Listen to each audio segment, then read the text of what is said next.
পুরো বাংলাদেশ প্রশাসনের মধ্যে একটা থরহরি কম্প হয়ে গিয়েছে। মানে বাংলাদেশ উপদেষ্টা মন্ডলী যারা আছে, সেই উপদেষ্টা মন্ডলী তারা এখন ভাবছে যে আমরা থাকবো কি থাকবো না, রিজাইন করে পালিয়ে যাব কি পালিয়ে যাব না, এই একটা দোটানায় রয়েছেন। ইতিমধ্যে হয়েছে কি,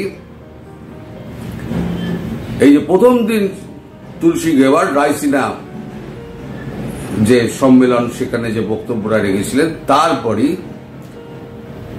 তুলসী গেওয়ারের ওই মুখনিসৃত বাণী শোনার পর ওয়াকারুজ্জামান ছুটে যান ডক্টর ইউনূসের কাছে।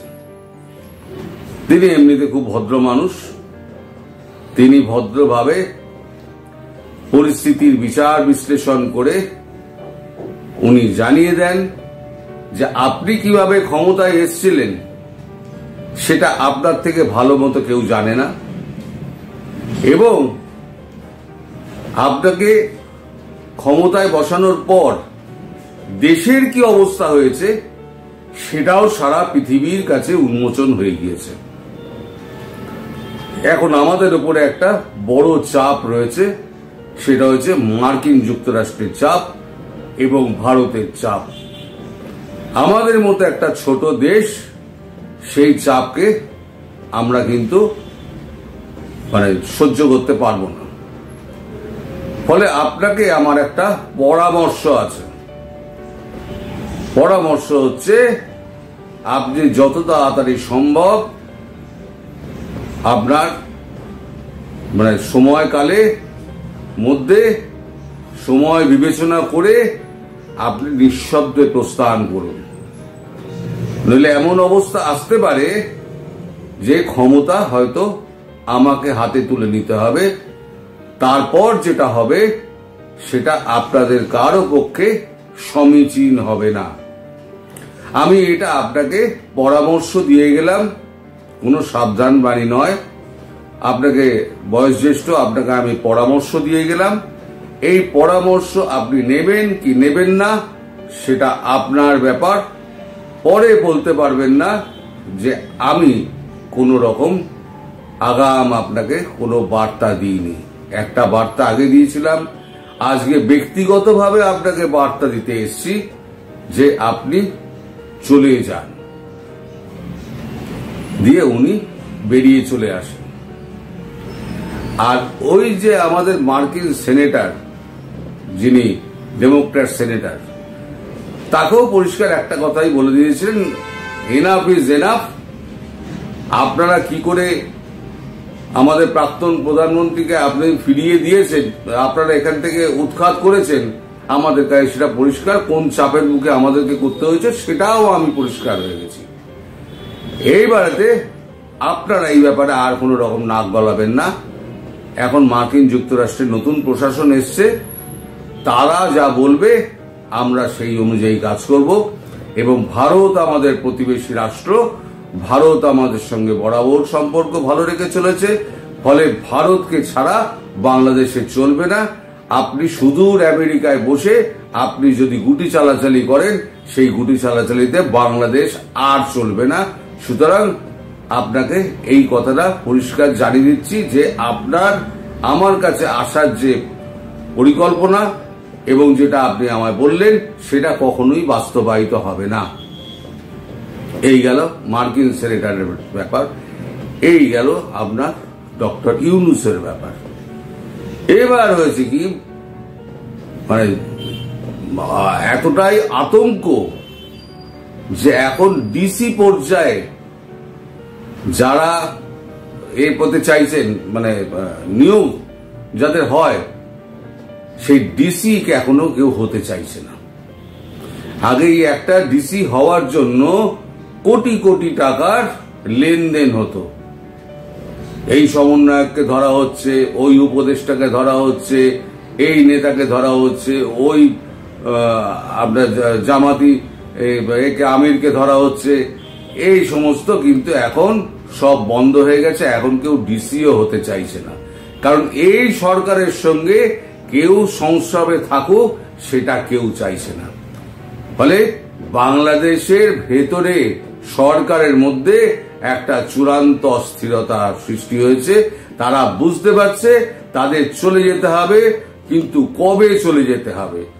যদি চলে যায় তো চলে গেল, আর যদি চলে না যায় তাহলে ওয়াকারুজ্জামান হাতে ক্ষমতা নিলে পর সবাই কিন্তু আপনারা অ্যারেস্ট হবেন, এবং সেক্ষেত্রে আপনাদের ওই আদালতে গিয়ে ফাঁসি মঞ্চের জন্য আপনাকে তৈরি হতে হবে।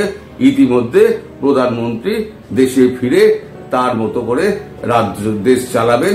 সুতরাং আপনাদের হাতে কিন্তু সময় অত্যন্ত কম, এবং আমার এই কথাটা কিন্তু ধ্রুব সত্য মেনে রেখে দিন। যা হবে খুব তাড়াতাড়ি হবে।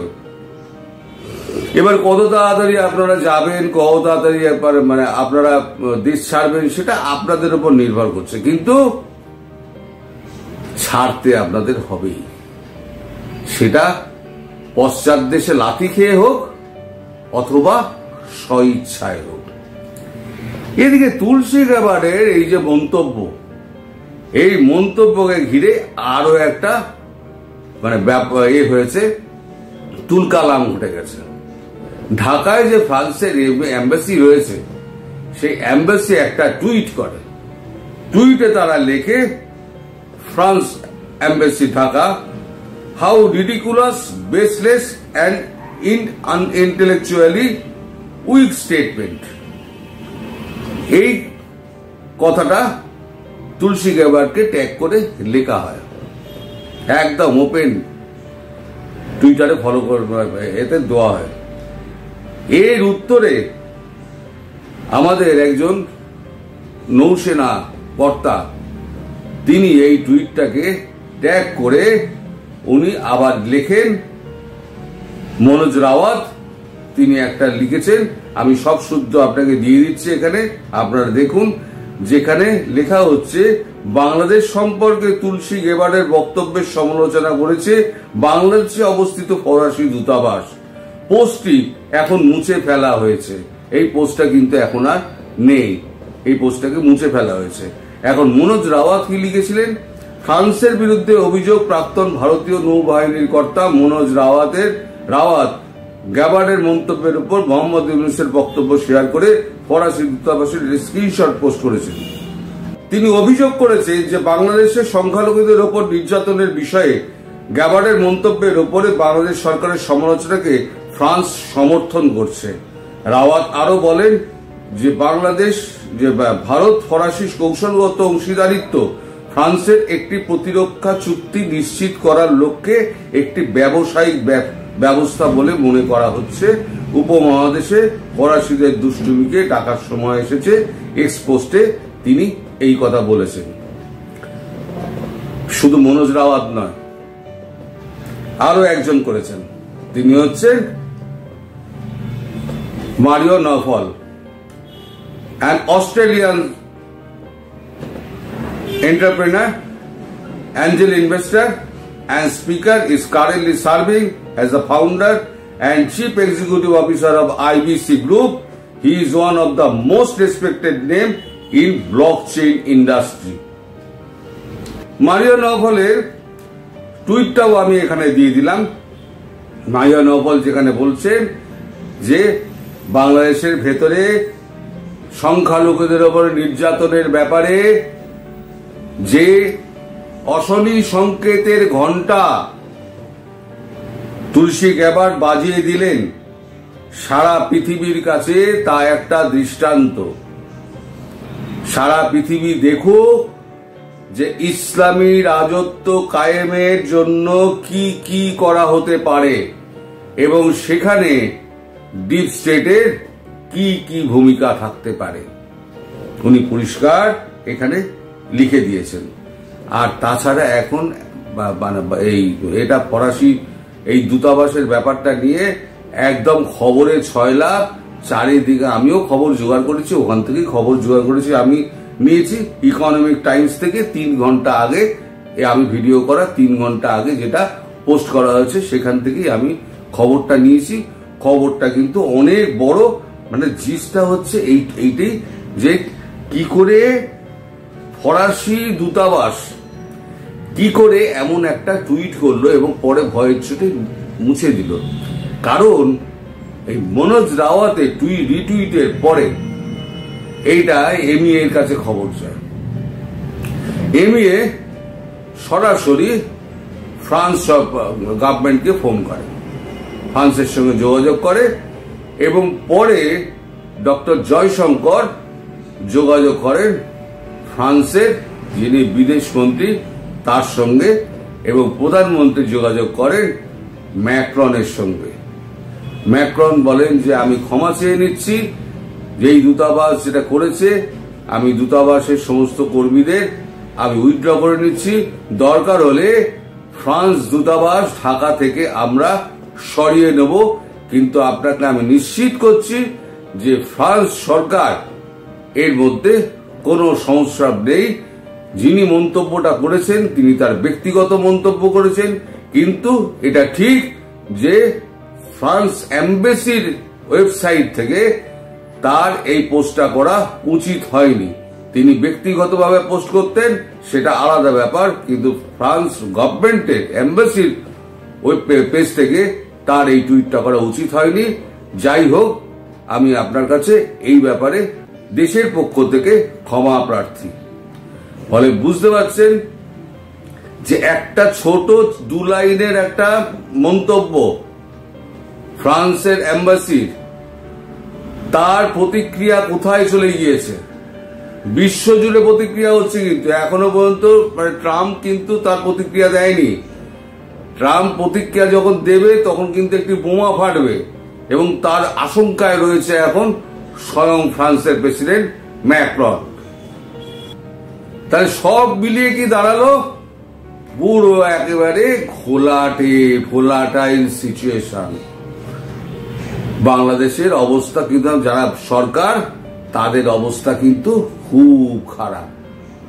এদিকে আবার শোনা যাচ্ছে যে ফ্রান্সে যিনি বসে আছেন, যিনি যার 2.5 মিলিয়ন যার সাবস্ক্রাইবার, তিনি নাকি দেশে আসার জন্য নাকি ছটফট করছেন। তা আমার কাছে খবর আছে দেশে আসার চেষ্টা করলে তার কপালে কিন্তু অশেষ দুর্গতি আছে। ডক্টর ইউনূসের তো দুর্গতি আছেই, তার দুর্গতি তার থেকেও খারাপ হবে কিনা সেই ব্যাপারে কিন্তু আমি কোনো গ্যারান্টি দিতে পারবো না। তবে হ্যাঁ, এই গ্যারান্টিটা আমি দিচ্ছি, তিনি ফ্রান্সেই থাকুন আর তিনি আমেরিকাতেই থাকুন, তিনি বেশি দিন আলো বাতাস হতে আর সহ্য হবে না। তাকে কিন্তু 5 হাত মাটির নিচে খুব শীঘ্রই যেতে হবে।